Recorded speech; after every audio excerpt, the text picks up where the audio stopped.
Welcome to the course for designing your flow editor. This is the landing page. I'll go inside my app. In my app, I'll go inside my demo app. This is a workflow that I have created, but I have not designed it.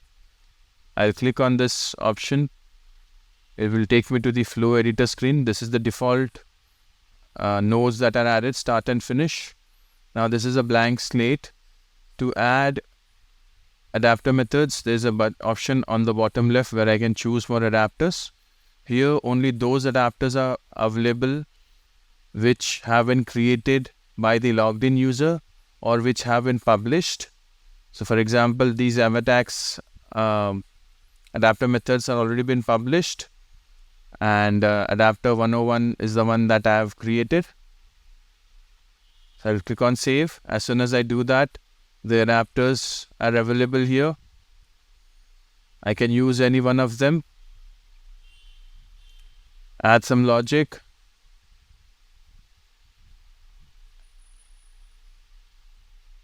and save and publish this workflow.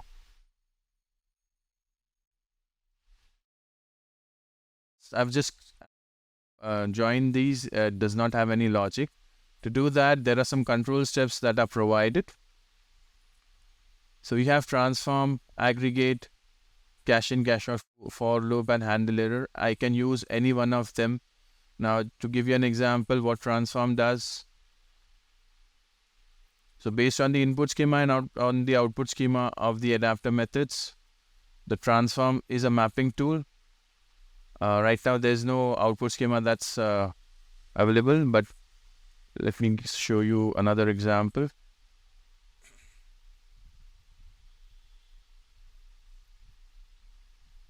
So I'll delete this. I'll close this. You have to make sure that the flow is complete. Only then the transform will open. So as you can see, I can map these directly. So what I'm saying is, as soon as the data comes in, map these fields accordingly. So when this is executed, the output from this will come inside my transform, and then it will go as an input for my address validation. Similarly, there are other control steps which we will describe in detail in another video.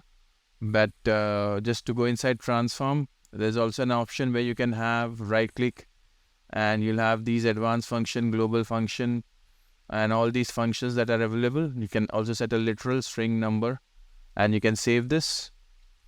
So the advanced function will also have some Node.js support. So what I'll do is use $.input schema. As soon as I do that, I'll get all the fields that are available in the input schema, and I can add some node logic here. So that is how you can use advanced function. We'll have a more detailed video for this in the next. Yes. So yeah. So this is how you can design your workflow. Let me go inside on the workflow that we have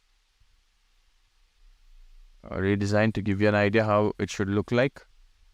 So we have aggregate that we have used, prepare order ID, get shop address. These are all my adapter methods, and I've aggregated them together to be used in my transform. So my transform will have all my activity that I've defined on top, the top 3 activities. And then I have also written an advanced function in Node using input schema, and I've added some logic. So this is how you can use advanced function and all the control steps to design more complex workflow.